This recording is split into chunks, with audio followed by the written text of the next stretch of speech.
Attention all subjects. Oh, fuck you too then. Main feature presentation.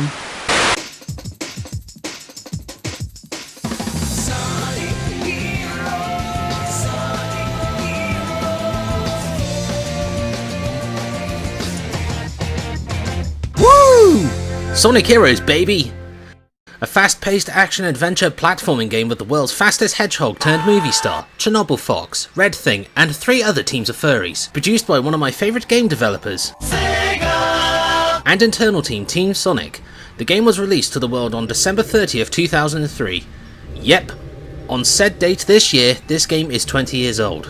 I hate growing old. Released for and during one of the best generation of consoles of all time, you can play Sonic Heroes on either the glorious original Xbox, the overrated PS2, the underdog Nintendo GameCube, and Windows PCs. The first Sonic game to do so since the demise of the Dreamcast 2 years earlier. Rest in peace, Dreamcast. You were gone way too soon. And I'm sure for many people, this was probably their first exposure to, if not the first Sonic game they ever played, being made available on more consoles via demo discs back in the day, and the PC port, and perhaps creating life-lasting fans for the game series, with some of them creating interesting stories, games, web shows, and characters for years to come. Just to go down the rabbit hole and look for them, you'll be scarred for life. It also helped this game was released alongside the release of Sonic X and its iconic theme. You remember it? I do.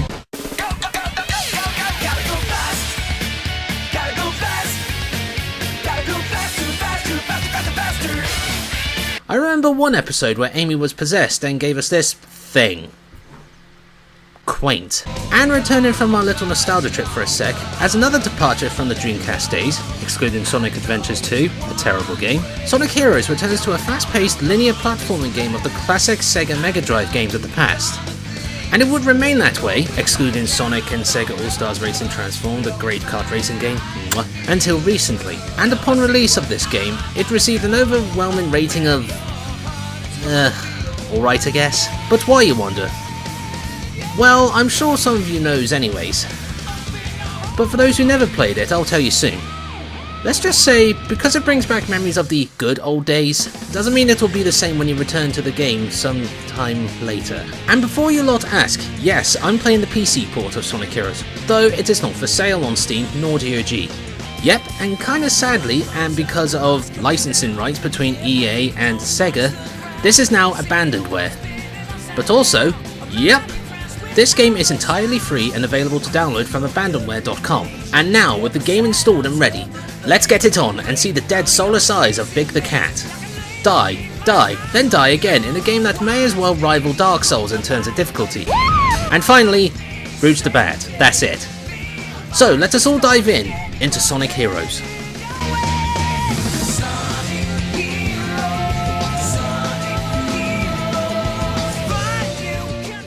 So, when one boots up Sonic Heroes for the first time, possibly in many years, one will be amazed by how vibrant and pretty the visuals are for a 20-year-old game.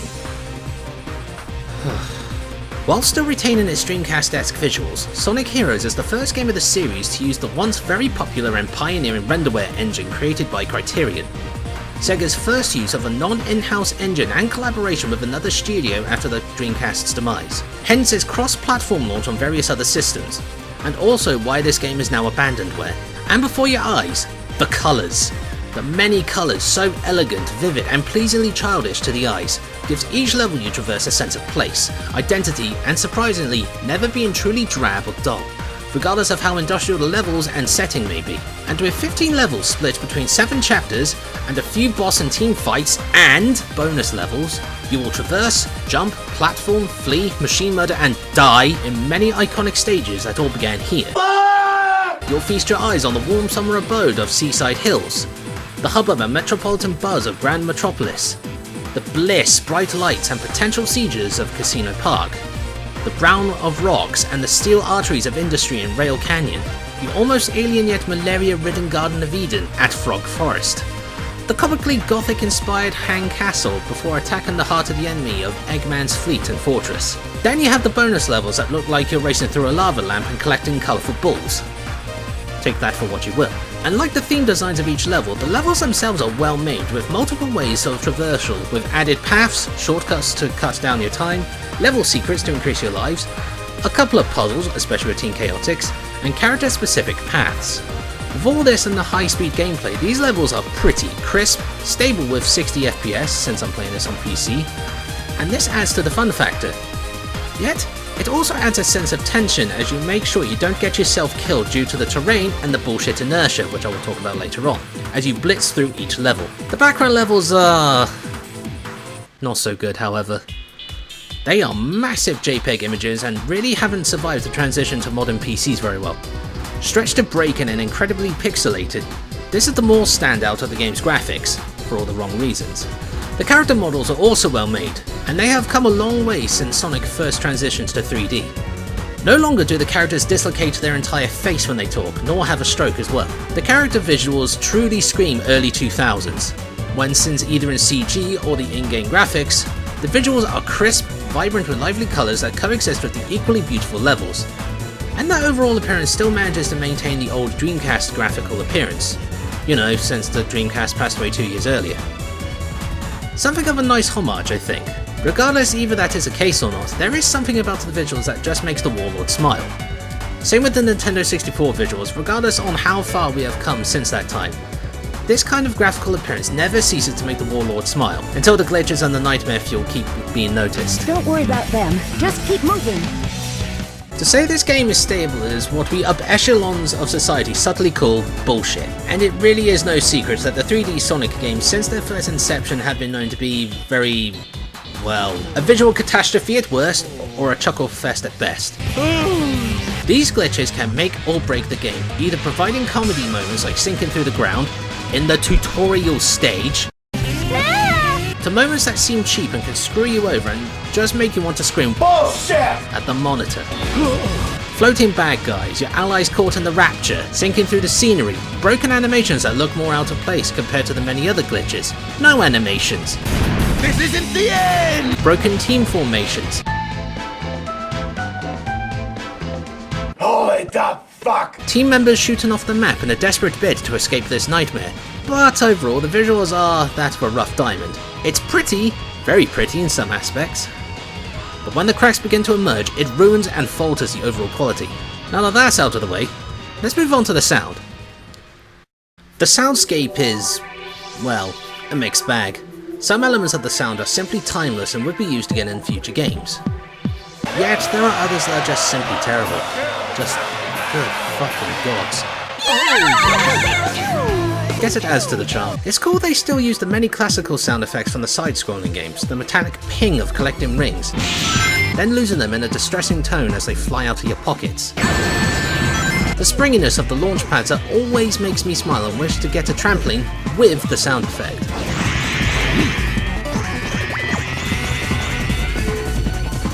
The unenthusiastic of the shield, the whoosh of the boost pads, and many iconic others. On their own, it adds to the playfulness and childlike funhouse factor of each level you will storm through. Yet with the speed of the gameplay and its emphasis on teams and different formations, you will notice over time that sound effects will layer on top of each other and increase in volume if each team member is doing different things, or doing the exact same thing. Nothing wrong with amplified sound partially deafening you. Other times, some sound effects just get grating as they just repeat. Add that with a glitch that causes sound bites to loop, it can grate to an unbearable degree.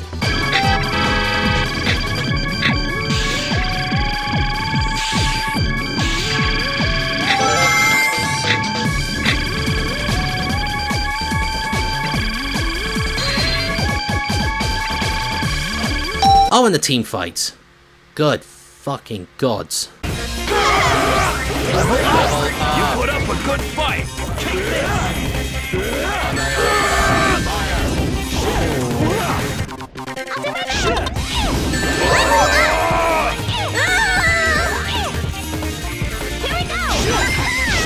But you know what doesn't suck about Sonic Heroes soundscape? Once again, it's the music. and it is glorious.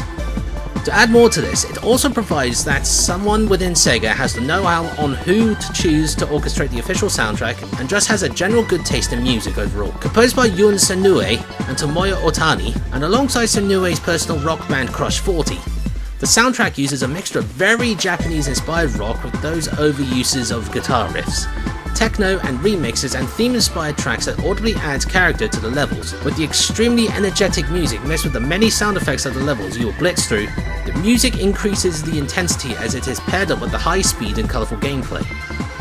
And let's get this off my chest, this is one of the best official soundtracks for any Sonic game, alongside the original Sonic Adventures. The fact that some of the tracks are still being referenced or even used many years since this game's initial release speaks of the memorability and just how awesome it sounds even outside a playing game.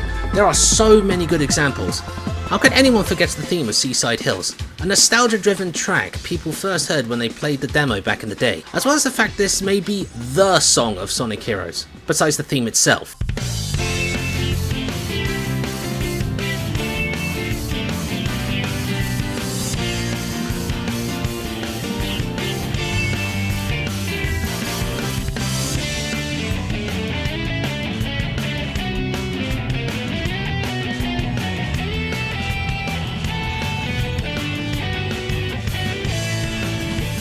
Ocean Palace is a personal favourite, with the beautiful vista of rather intact ruins made of pure white stone built on top of a crisp blue sea beneath a glorious clear summer sky. The music conveys wonderment, a childish euphoria for a beautiful summer's day during the summer holidays, and going fast as fuck as the guitar riffs kick in.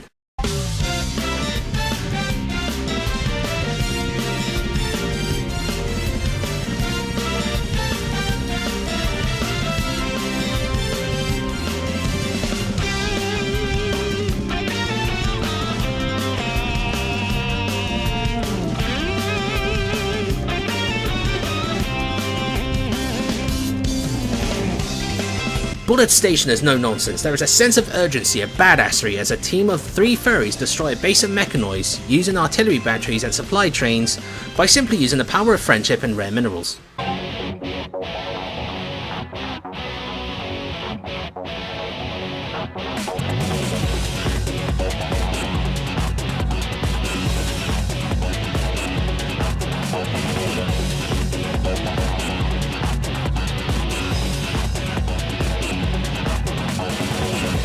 Mystic Mansion's track sounds like something you would hear from a mid-90s cheesy Halloween film made for kids. A techno remix utilising stock Halloween sound effects. Not that it's a bad thing, and occasionally I do notice myself nodding my head to it.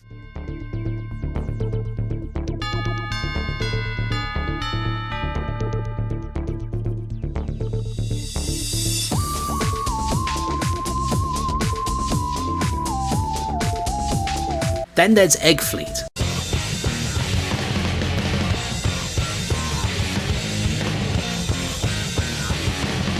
Fighting high in the stratosphere on top of a variety of battleships, avoiding cannon shots, the teasing of multiple paths, and constantly in the air flying from one ship to another and destroying each one of them. Yeah, this level's music just screams badassery as you dismantle a rival Warlord's seemingly invincible armada. Regardless of my personal choices, however, the entire soundtrack overall is simply amazing and clearly highlights why this soundtrack is still remembered and played to this very day. But do you know what isn't good about Sonic Heroes soundscape? Voice acting. What are you doing? Be quiet! But really, is anyone really surprised by this? It has been pretty much a tradition since Sonic Team decided to make the colourful anthropomorphs utter noises that are corresponded into a language understandable to be translated into sentences. What's the matter? Got nothing left? Keep them coming! I'm just warming up. Alongside the fact that many of the line deliveries is just overall poor, making the original Resident Evil from 1996 sound like a Shakespearean play. No! Don't go! At points, some lines are barely audible, either drowned out by the music or voice actors barely acting loud enough for the lines to be recorded effectively. I'm sensing something. Annoying is an aggravating trait. It's here! Yeah! Whoa! Loud. Let me go! I wanna play! I don't give a shit! Unbearably cocky. Ha! Think I'd miss this? Time to crack that Eggman wide open! Yeah, let's party! Or just plain and simply distracting.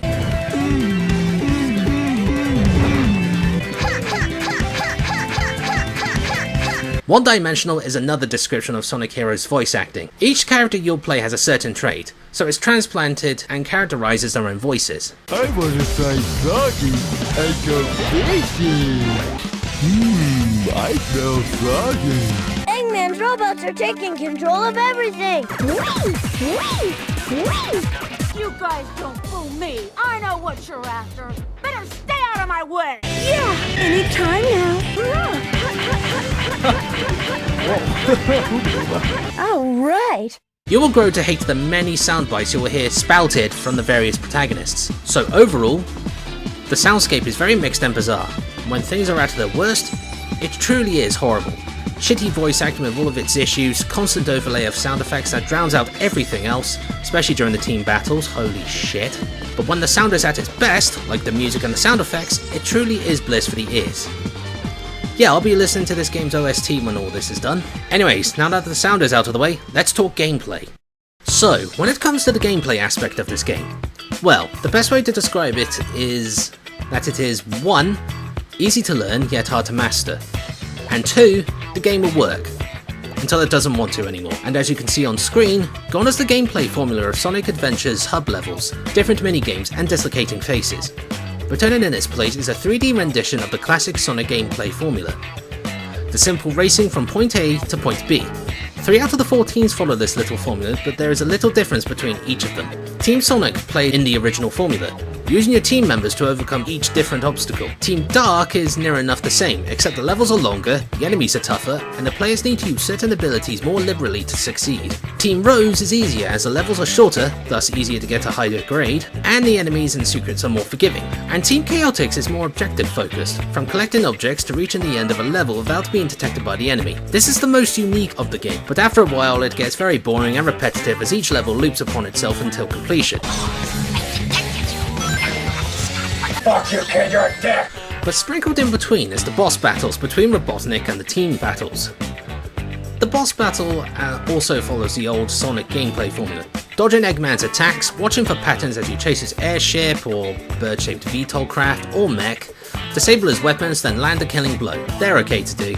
The levels are short enough to not be grated, and each boss must be defeated in a certain way so it doesn't get boring, but can get annoying per restart. Another boss fight type is when you have to fight a gauntlet of hostile robots. Simply just kill every single one of them in a mecha side. They could be complete cakewalks of the overuse of powered up attacks, team blasts.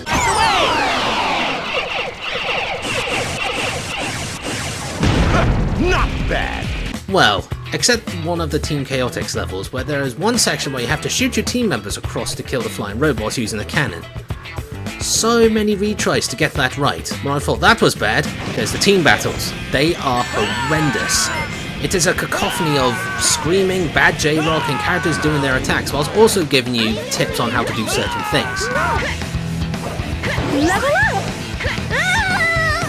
Shadow, have you lost your mind? I'll take it from here.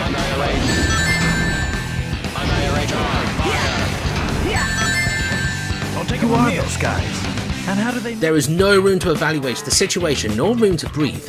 And I swear the results are randomized, and the difficulty curve can be so sudden and severe. So for example, one fight against Team Chaotix was done within 7 seconds. Then there was another fight with Team Bloody Rose, and it took me 5 attempts to gain victory. Let that sink in. And let that example highlight why I hate team battles. And as it is advertised via screenshots, online or on the box if you still have them, the main emphasis of this game is teams, and each team member has the ability types of speed, flying, and power types. As you should know, the speed type is about...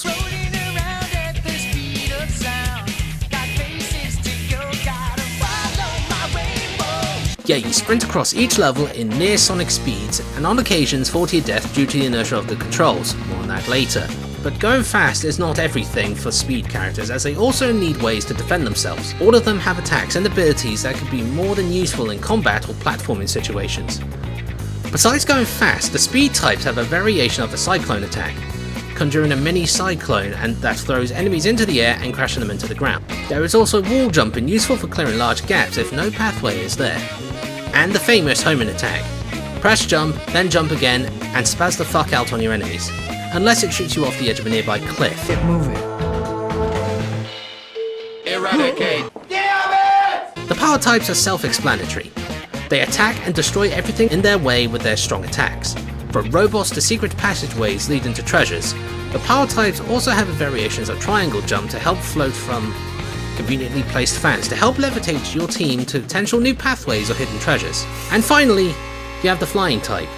Self-explanatory again really. You can fly high and touch the sky until you run out of energy and die. And you can attack using Thunder Shoot, kicking your friends into the enemies. This attack also can stun enemies, giving you a chance to spaz out on the enemy or just run away. And I'm sure people who have played any Sonic game knows, there is more to the game than just sprinting to the end and dismantling mechanoids of different shapes and sizes along the way. There are plenty of items to find to help keep your team going, increase their power, and to help you gain that high score in your final grade as every Japanese game attempts to do so. Okay, stop fooling around! Fuck you, B, you got me killed when you bumped into that robot and then off that cliff, you prick. You can never survive in the world without rings. You know how this works. This is simple Sonic Rules 101. Keeping a few on hand gives you 2 chances if you are hit by Robotnik's robots. Collect 100 and you gain an extra life, but bump into robots without a single ring, or you die after a fuck up, you get nothing. Fuck! After defeating your enemies, you may notice coloured orbs of red, blue or yellow float down to the earth. 95% of us will assume these are the souls of your enemies and absorbing them increases the character's power level. This first description, no they're not. The second one, yes.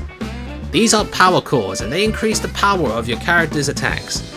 Indicated within the character portrait on the upper right corner of the screen as white dots, collect 3 power cores and see the difference in attack potency.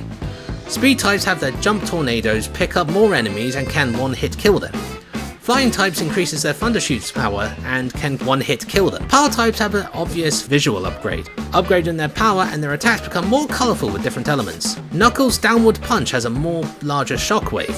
Omega's miniguns is replaced with rockets. Vector's attack is the sound of music to verbal gonorrhea to what looks like grapes. Big the Cat will give the enemies a sexy dance with added spikes and flames. You will free keys from cages across the maps, 1 on each level, and unlock bonus levels to gain more lives and that famous gemstone in high demand. And if you play Team Chaotic, you will have objective-specific objects to find, like crabs.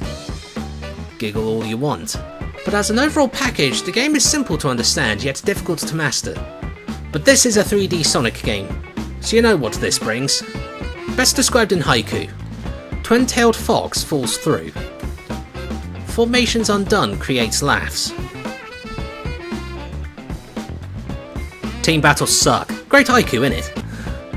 But it does highlight some of the many glitches that could make Sonic Heroes as a glitchy yet comedic masterclass of 3D gaming, or as an example of a barely functioning game with glitches that can cost you your rings, your end level grade, and your sanity.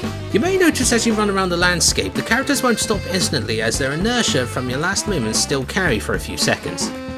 Though it may not seem like an issue at first, in a platformer game where control and precision is needed, as you would have guessed, the inertia can completely screw you over, launching you off the edge of a cliff, bringing progress to a complete halt, and giving the player a cheap death at the expense of a life. There is also another element I have only noticed when playing Sonic Heroes, and it is what I like to label as sticky and uncompromising sections. Certain areas like grinding on rails and triangle jumping requires a specific way of handling them.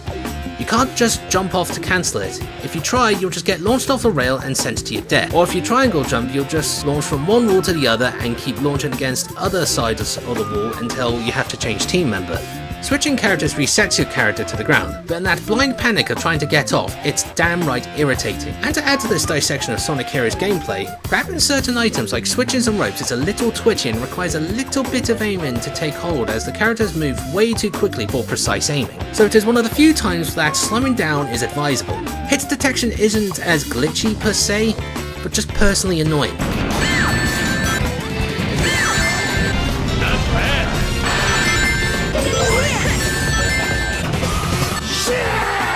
For a game where sprinting, platforming and using abilities with precision is a must, good controls is as much to make a good platformer an excellent one. And since this is a PC, you have a choice between using the keyboard and mouse or a controller, if you install the patch. Let's just get this out of the way very quickly. Use the controller. Have you seen the default controls for the mouse and keyboard? Left mouse to move, left and right mouse buttons to jump, rotating the camera by holding the right mouse button and the mouse wheel. What is this shit? Use the controller if you value your fingers. But overall, the game is like a wild beast to tame. It has its hazards you must overcome and avoid, but there is a joy in the hunt and the sheer elation of overcoming it without a scratch, and doing so perfectly. To put it in layman's terms, yeah, it's alright. Anyways, let's move to the story, or what one there is. It's story time, my fellow subjects. Well, what little there is. It's a simple story really, and mostly told through periodic cutscenes, so if you don't want spoilers, go here.